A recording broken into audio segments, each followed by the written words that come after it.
So the first stage of the project is, like I said, from just west of Ben Zingelman to almost, I think that's the problem, it's too small for me, past Cinderella. So I included these kind of for everybody's information, just to see where we're splitting the project up. This just shows one half of the road being open, but of course, like I said earlier, we'll flip it over when that half is completed. The second piece of the project extends from Todd to almost Harris, and then up Sparkling Lane and down Todd. So that one's got quite a bit of work going on up the side streets.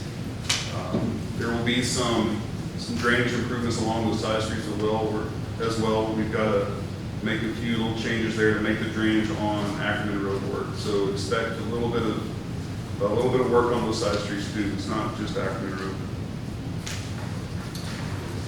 And the last two, they're kind of combined on one map, but so basically stage 3 is going to stop at Old Seguin Road.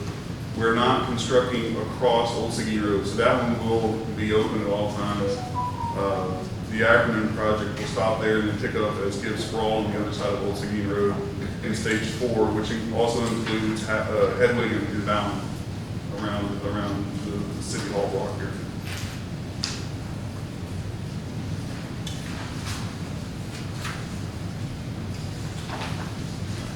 Also, originally when the project was scoped with the city and through the bond program, sanitary sewer improvements were not included in the original scoping. However, the city had, through their normal course of inspection of the sewer lines, televising the lines and those kind of things, identified some issues on the sewer line on Akron. Specifically, the sewer main is old clay pipe, so over time that clay pipe it stops holding up. So there's some places where that line needs to be repaired. There's a few low spots in the line where ground has subsided a little bit, and there's actually a belly in the line. So on a gravity sewer line, that may not work very well if it's got to kind of go back uphill. So those kind of places were identified, and we worked with staff to include those in the project. And we put together a few options, for council consideration. Frankly, kind of 3 levels of involvement is probably a good word. Levels of repair to address those situations, and also don't want to gloss over, along with the line issues that were discovered. The manholes, while they're still viable, they're old tube. They can use some rehabilitation. We're not necessarily suggesting new manholes, but we can recoat and rehabilitate them to extend their useful life and to keep even future repairs at bay for a good while. So the 3 options that we've put together for the sanitary sewer improvements, option 1 being basically point repairs. We know where the issues are in the main. While the street is cut open for repair or for reconstruction, we can get to the sewer main and replace the lengths of damaged pipe that we need to do. And then rehabilitate the manholes. We put an estimated cost together for that of $185,000. I've got those listed there, so we can refer back to them. The second option would be what's called slip line, the existing sewer main, which is basically you're replacing the line in place. So it's cast in place or cured in place. There's no trenching to it.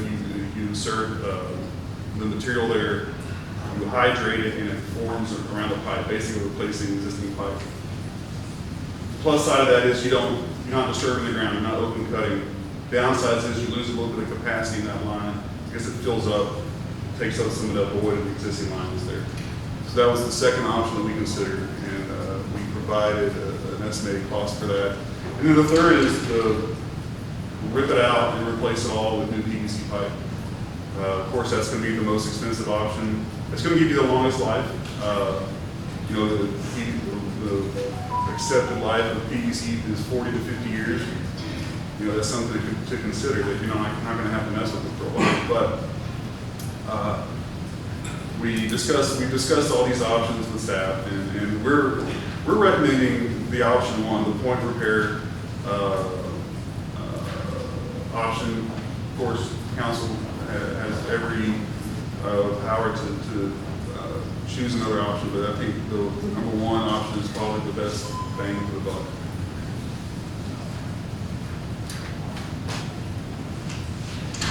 So, your papers will not, there is missing an important piece here, but I've got it on the screen there. We've estimated the project cost at $6.4 million. That's with sewer improvements, which weren't initially budgeted in the bond. There's all, like I said previously, there's also the CPS Energy gas bid that's not included in that price either, that they're paying for on their own. That also includes a contingency to address items that come up during construction. The budget remaining in the bond is $6.1 million, and that's what's missing from your paper there. So there's a little bit of discrepancy there, but that's kind of made up in that sewer cost. So that's just a thing to consider, for y'all to consider there. Any other issues on the project potentially? We're excavating 30 inches of material out of Ackerman Road, give or take. We're changing grade in a few places, but generally speaking, 30 inches is about as much as we're taking out. We could run across some utility conflicts, or water services, or sewer services, that kind of thing. We've included those items in the bid for the contract, but we don't know where it's going to happen or if it's going to happen. We have items in as kind of placeholders in case it happens. We have a way to address it, you know, right away in the field. So those kind of issues may arise, they may not. We may just sail right through. But I have enough experience to know that you don't always just sail right through. There's always going to be something that comes up. I think. Oh, timeline. This is important. I don't know why I thought I was done. So I put together a rough timeline here, and this timeline is based on some assumptions. For instance, if council approves the project to go bid, I'm assuming that we go to bid in the second week of August. We'll have a 5-week advertising / bid period. We'll have about a week to evaluate the bids once they come in, and that gives us some time to line up with the council meeting on the 23rd of October? No, September, I'm sorry, 23rd September. And then we'll have to get our ducks in a row for contractor, execute contracts, have a pre-construction meeting, those kind of things. So planning to start construction, if all those dates line up at the beginning of November. We anticipate, again, each phase being 6 months, each stage being 6 months. So that puts our completion at the end of October of 23. 6 months is probably kind of generous, but we have to plan for these kind of days that, you know, that pop up, and, you know, so we build a little bit of time in there. Now, I think that's it. So I'll be happy to answer any questions for you. Okay, I have a question for you. Sure. We do, but let me ask my question first.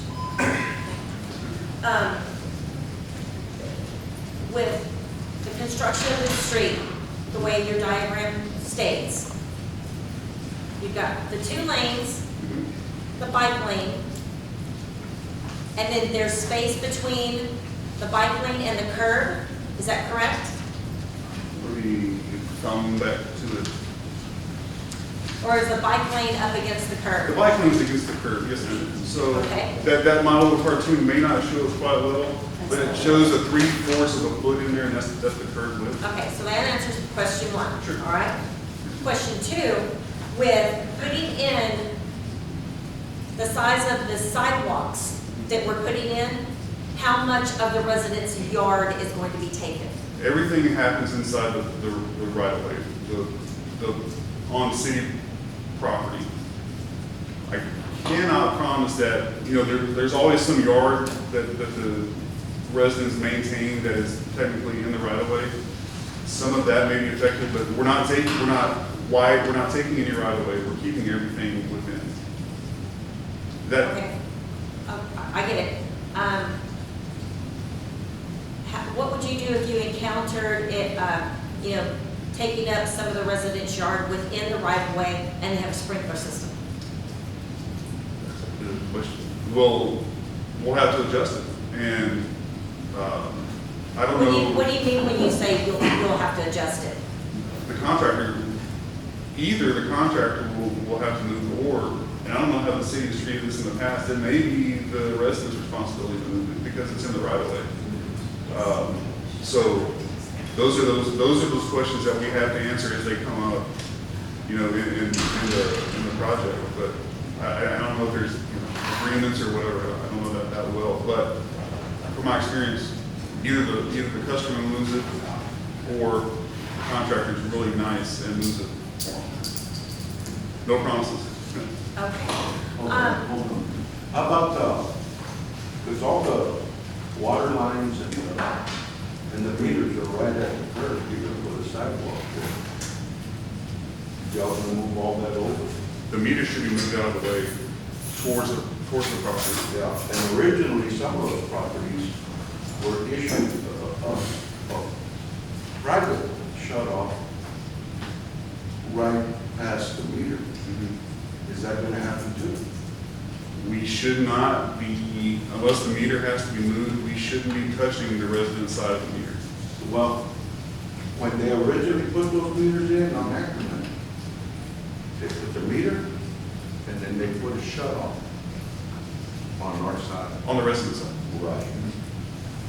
What I'm asking is that what y'all are gonna do?